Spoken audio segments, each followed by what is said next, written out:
وَمَا لَنَا أَلَّا نَتَوَكَّلَ عَلَى اللَّهِ وَقَدْ هَدَانَا سُبُلَنَا وَلَنَصْبِرَنَّ عَلَى مَا آذَيْتُمُونَا وَعَلَى اللَّهِ فَلْيَتَوَكَّلِ الْمُتَوَكِّلُونَ.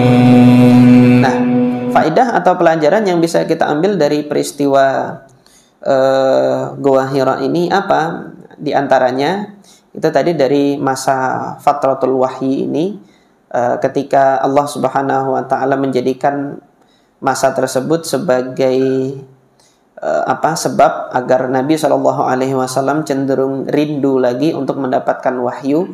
Nah, hendaknya kita teladani beliau di sini, kita juga rindu untuk mendapati saat-saat kita bersama dengan Al-Qur'an. Nah, ini mari kita cross check diri kita masing-masing. Terakhir kali baca Quran itu kapan? Kemudian ada nggak kerinduan setelah baca Quran ini untuk baca Quran lagi gitu kan? Untuk terakhir kali kita menghatamkan Al-Quran, atau terakhir kali kita murojaah menghafalkan Quran yang mana itu? Oh, terakhir kali alhamdulillah malam tadi. Maka malam ini juga saya rindu untuk bertemu lagi dengan Al-Quran. Demikian seharusnya kita meneladani Nabi Shallallahu alaihi wasallam dalam kerinduan kita dengan kitabullah. Nah, faedah yang lain yang bisa kita ambil dari hadis ini, pelajaran dari peristiwa Gua Hira ini. Wahyu pertama yang Allah Subhanahu wa taala turunkan di sini kan Iqra. Sebelum memberikan peringatan, Rasulullah perintahkan dulu baca. Nah, setelah diperintahkan oleh Allah Subhanahu wa taala untuk membaca, dan membacanya ini bukan dengan kekuatan engkau sendiri, bukan dengan kemampuan engkau, tetapi bismi rabbika, dengan nama Tuhanmu, alladzi khalaq, yang menciptakanmu. Sebagaimana Allah Subhanahu wa taala punya kuasa untuk menciptakan diri engkau dari semenjak kecil hingga dewasa seperti ini, maka Allah juga punya kuasa untuk mengumpulkan wahyu dan ilmu pengetahuan itu pada diri Anda. Maka mintalah pertolongan kepada Allah Subhanahu wa taala sebelum nanti Anda menyampaikan inzar atau peringatan kepada kaum Anda. Nah, ini bagi umatnya Nabi Muhammad, bagi penerusnya dakwahnya Nabi Muhammad, yaitu bagi para duat, ini ada pelajaran bisa kita ambil di sini. Hendaknya para duat, para dai, juru dakwah itu berbekal ilmu terlebih dahulu sebelum nanti menyampaikan sesuatu kepada kaumnya. Dan ini Allah Subhanahu wa taala lebih tegaskan lagi di surah At-Taubah. Wa ma kana al-mu'minuna liyanfiru kaffah walaula nafara min kulli firqatin ta'ifatum minhum liyatafaqahu fid din. Hendaknya nanti ada sekolongan dari kaum Anda itu untuk tafaqquh fid din, artinya fokus dia untuk mempelajari agama, memperdalam ilmu agamanya. Sebagian, enggak semuanya, gitu loh. Sebagian, tidak semuanya. Kenapa kok sebagian, tidak semuanya? Karena yang lain nanti ada tugas untuk berperang. Allah tegaskan dalam ayat ini kan disandingkan perang itu dengan menuntut ilmu. Ada yang tugas untuk berperang. Tugas untuk berperang ini membuka jalan gitu. Membuka jalan bagi hierarki kekuatan yang menghalangi dakwah. Nah, zaman dahulu kan masyarakat itu mengikuti agama pemimpinnya, mengikuti agama penguasanya. Penguasa punya ideologi, penguasa punya keyakinan, itu yang dipaksakan kepada rakyatnya. Ketika Islam hendak mendakwahkan agama ini, ajaran ini di suatu tempat yang dikuasai oleh penguasa, maka yang pertama kali harus didatangi adalah penguasanya. Ajak penguasanya. Maka Nabi SAW nulis suratnya kepada penguasa, bukan menulis surat kepada masyarakat di bawahnya atau prajurit penjaga gerbangnya, enggak, tapi kepada penguasanya. Kenapa? Karena letak izin untuk memberikan dakwah atau tidak itu ada pada penguasa. Ketika penguasa welcome, ayo silahkan kamu dakwahi di sini. Maka Nabi akan masuk bersama para sahabat dengan tidak ada pertempuran. Hal ini kan yang terjadi di wilayah Najd. Ketika Nabi SAW mengutus utusannya yang 70 orang itu, mendakwahi mereka, kan Nabi menawarkan, kamu mau masuk Islam enggak? Kalau saya enggak, kata pemimpin Najdnya itu. Ini nanti yang akan membantai sahabat Nabi itu 70 di peristiwa Sumur Ma'unah nanti. Nabi kirim 70 itu kan karena ada pintu yang dibuka untuk dakwah di sana. Boleh jadi nanti masyarakat saya ada yang mau menerima dakwah, silahkan saja berdakwah. Maka Nabi kirim juru dakwahnya tanpa ada pertempuran, tetapi dihianati, di tengah jalan dibantai. Terjadi peristiwa sumur Ma'unah. Nah, demikian pula dengan negara-negara yang ada, Nabi SAW ngirim kepada penguasanya dulu. Nah, ketika ngirim kepada penguasanya menolak, tidak memberikan izin, sementara dakwah harus disampaikan.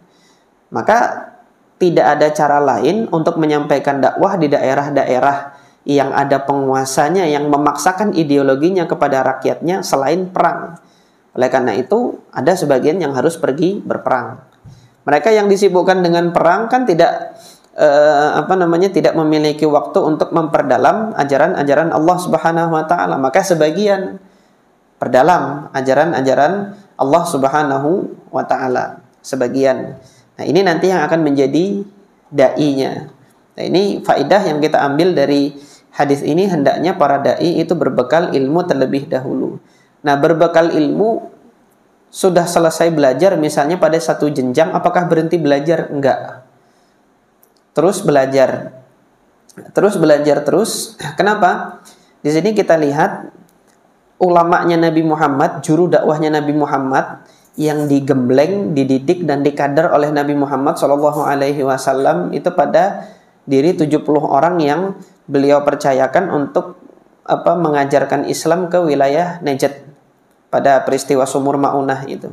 Jadi 70 orang ini punya kebiasaan tiap malam itu tadarus Al-Quran.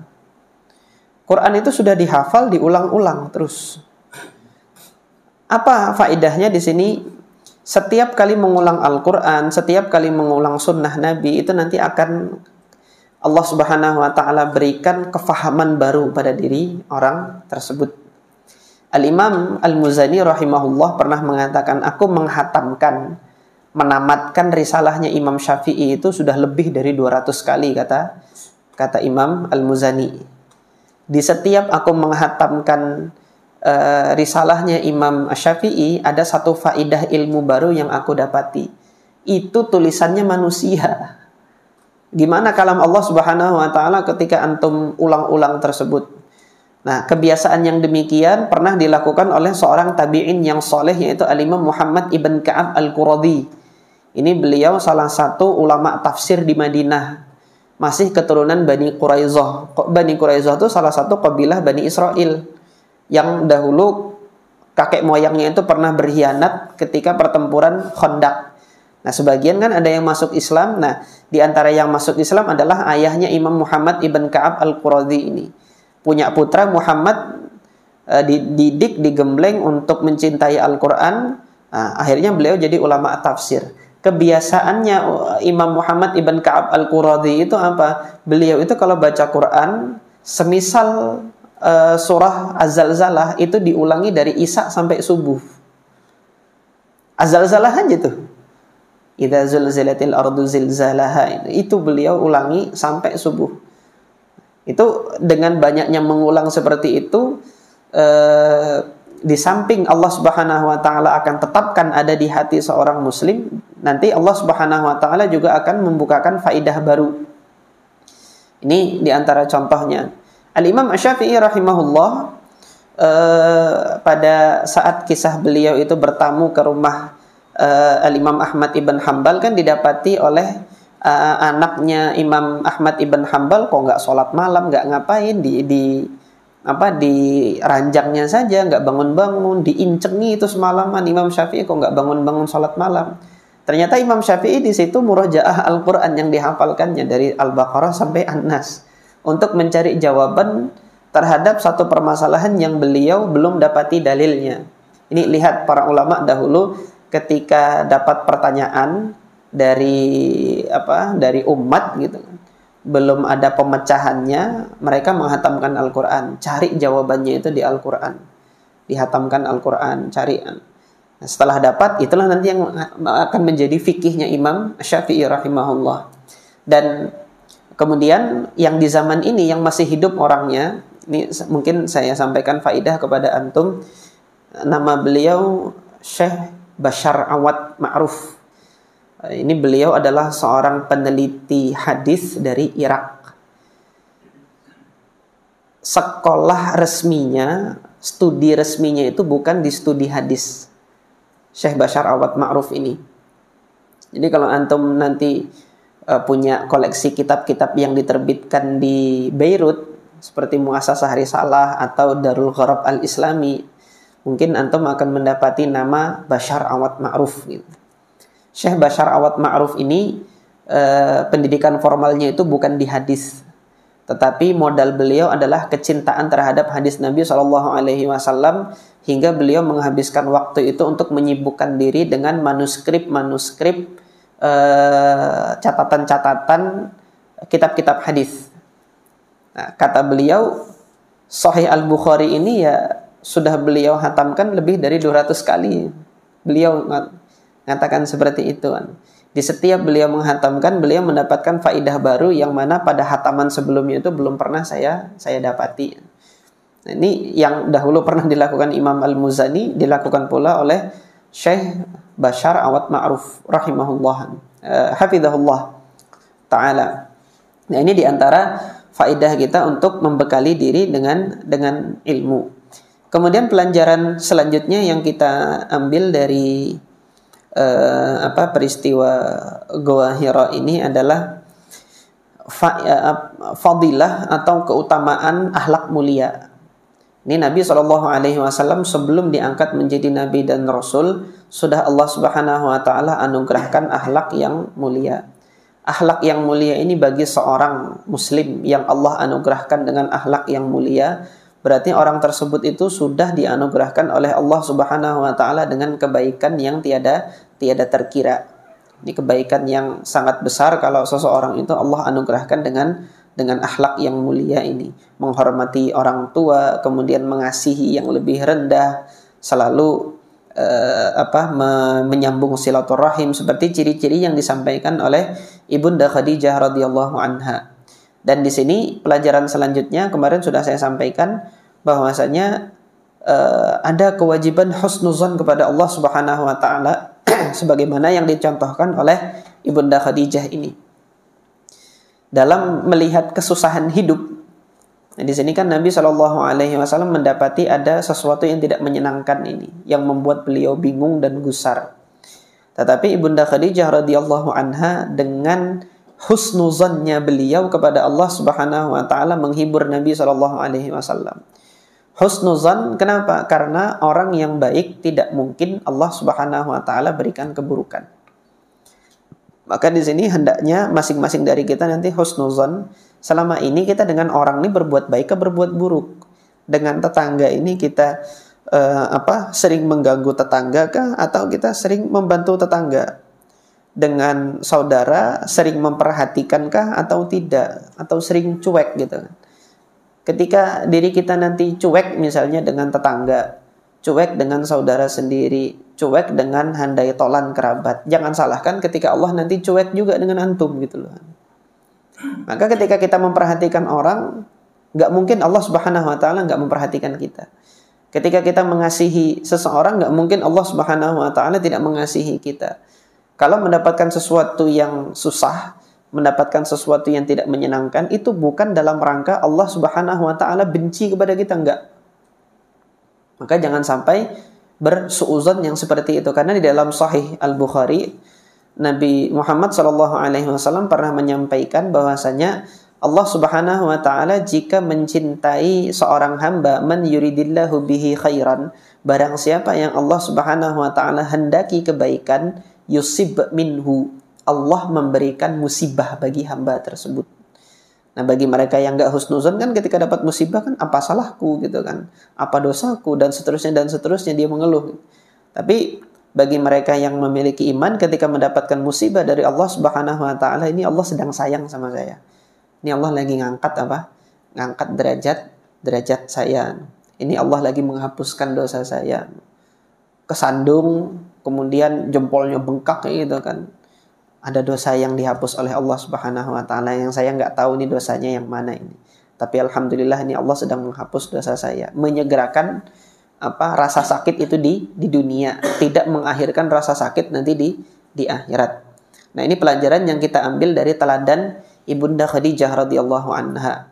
Gimana nggak sayang Rasulullah Shallallahu alaihi wasallam dengan siapa? Dengan Ibunda Khadijah ini. Pada saat beliau gusar galau seperti ini, beliau datang dengan hiburan. Nah, hari ini nggak tahu emak-emak ini gimana kalau suami datang dari tempat kerja capek, apakah disambut dengan omelan atau disambut dengan kata-kata yang menenangkan seperti ini. Nah, ini pelajaran kita dan hendaknya pelajaran yang diambil oleh para istri, para ibu-ibu sekalian untuk meneladani Ibunda Khadijah radhiyallahu anha. Suami pulang dari tempat kerja mungkin penat. Nah, suami juga begitu. Jangan dikira istri di rumah nggak penat gitu loh. Maksudnya nggak penat apa ngurusi urusan rumah tangga. Mungkin kalau anaknya dititipi banyak nanti harus ngantar anak sekolah, kemudian jemput anak sekolah, harus nemenin anak belajar, nemenin anak main dan lain sebagainya gitu kan. Terus harus masak, suami pulang makanan sudah harus siap gitu. Kalau nggak siap dimarahi sama suaminya. Nah, istri juga penat. Artinya masing-masing dari suami ataupun istri dia ada kepenatan. Nah, di dalam riwayat Al-Imam Muslim ada contoh dari Ummu Sulaim ketika suaminya itu pulang dari ladang. Ummu Sulaim radhiyallahu anha itu kan pada hari itu sedang dapat musibah, anaknya meninggal. Anaknya itu meninggal, tetapi Ummu Sulaim mengatakan kepada keluarga yang lain, jangan engkau sampaikan kepada Abu Talhah berita meninggalnya anaknya ini kecuali nanti saya yang memberitahu. Kata siapa? Kata Ummu Sulaim radhiyallahu anha. Supaya apa gitu kan?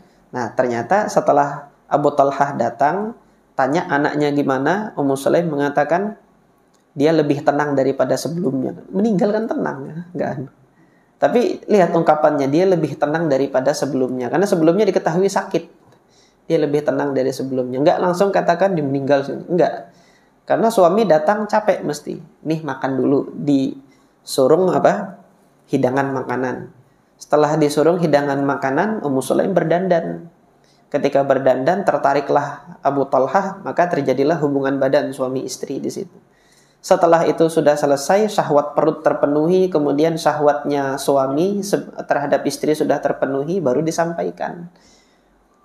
Kalau ada orang meminjamkan sesuatu, terus mau diambil lagi barangnya, boleh nggak kita halangi dia? Nggak boleh, itu kan miliknya. Maka bersabarlah wahai suamiku, anak kita sudah diambil Allah. Anak kita bukan punya kita, sudah diambil Allah. Gitupun Abu Talha masih marah. Gitupun Abu Talha masih marah, ngambek keluar. Biasa kan suami kalau ngambek sama istri keluar. Tapi lihat Abu Talha keluar kemana? Abu Talha keluar bukan ke tempat hiburan malam. Enggak, dia datang Rasulullah. Maka di sini faidah lagi. Kalau lagi berantem sama suami istri memang pergi puri. Itu kalau orang Jawa bilang puri itu keluar dari rumah minggat gitu. Kalau memang mau minggat, datangin ulama. Datangin pewarisnya Nabi. Jangan datangin tempat yang menambah masalah. Itu tempat hiburan malam tuh malah nambah masalah itu. Sudah Isya. Mungkin ini beberapa faedah yang mudah-mudahan bisa kita ambil dari peristiwa Gua Hira ini. Mudah-mudahan Allah Subhanahu wa taala memberikan manfaat dari apa yang kita pelajari ini dan bisa menjadi bekal bagi kita untuk mengamalkan amal soleh hingga kita semakin mendapatkan keridhaan dari Allah Subhanahu wa taala dan semakin meninggikan derajat kita di sisi Allah Subhanahu wa taala. Kita akhiri, subhanakallahumma rabbana wa bihamdika asyhadu an la ilaha illa anta astaghfiruka wa atubu ilaik. Assalamualaikum warahmatullahi wabarakatuh.